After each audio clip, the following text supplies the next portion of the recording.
Daily ডোজে আরো একটি নতুন এপিসোড শুরু করা যাক। প্রথম খবরটি আসছে ছত্তিশগড় থেকে।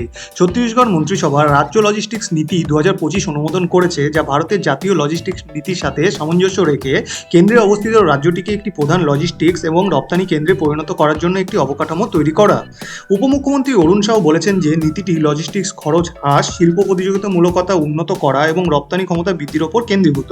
মূল পদক্ষেপগুলির মধ্যে রয়েছে শুষ্ক বন্দর এবং অভ্যন্তরীণ কন্টেনার ডিপো নির্মাণ, যাতে ক্ষুদ্র ও মাঝারি উদ্যোগগুলি দ্রুত দেশীয় এবং বিদেশি বাজারের সাথে সংযোগ স্থাপন করতে পারে।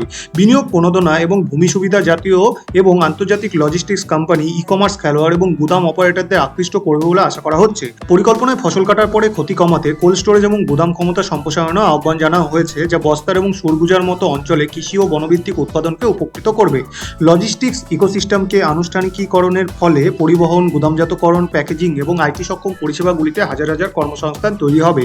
জ্বালানি সাশ্রয়ী পরিবহন, পরিবেশবান্ধব প্যাকেজিং এবং ডিজিটাল ট্র্যাকিং সিস্টেমের মাধ্যমে টেকসই লাভ তৈরি করা হবে, যা এই খাতের পরিবেশগত প্রভাবকে নিয়ন্ত্রণ করবে। পরবর্তী খবরটি আসছে উত্তরপ্রদেশ থেকে।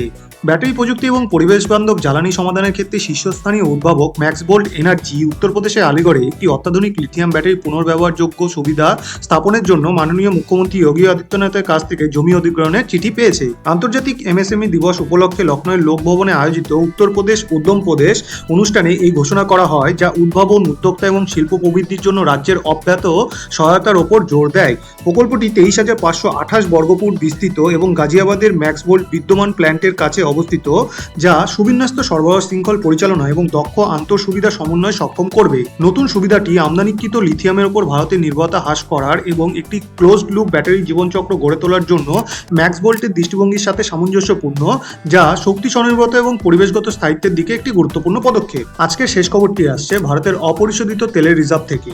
ভারত, যা তার 80%-এরও বেশি অপরিশোধিত তেল আমদানি করে, আন্তর্জাতিক শক্তি সংস্থার সদস্যপনা লাভের জন্য প্রয়োজনীয় 90 দিনের স্তরে জরুরি মজুত উন্নীত করার জন্য 3টি অতিরিক্ত কৌশলগত পেট্রোলিয়াম রিজার্ভের মানচিত্র তৈরি করছে।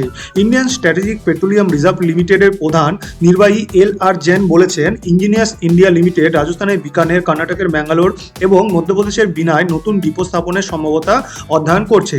প্রতিবেদনগুলি সম্পূর্ণ হওয়ার পরে মন্ত্রিসভার অনুমোদন চাওয়া হবে।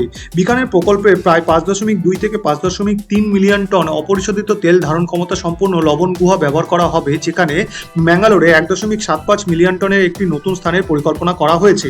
বিনায় ধারণ ক্ষমতা এখনও চূড়ান্ত করা হচ্ছে। এই প্রস্তাবগুলি দুটি ফেডারেল অনুমোদিত প্রকল্পের ওপর আসে: কর্ণাটকের পাদুরে 2.5 মিলিয়ন টন সম্প্রসারণ এবং উড়িষ্যার চান্দিখোলের 4 মিলিয়ন টন সুবিধা। ভারত ইতিমধ্যে ম্যাঙ্গালোর, পাদুর এবং বিশাখাপত্তনমে 3টি মজুদ পরিচালনা করছে, যার সম্মিলিত মজুদ 5.33 মিলিয়ন টন, যা জাতীয় চাহিদার প্রায় 10 দিনের জন্য যথেষ্ট। আজকে ভিডিওটি এই পর্যন্তই। আরও আকর্ষণীয় পরিকাঠামোগত খবরের জন্য লাইক, শেয়ার এবং সাবস্ক্রাইব বোতামটি টিপতে ভুলবেন না। শুভমস্তু।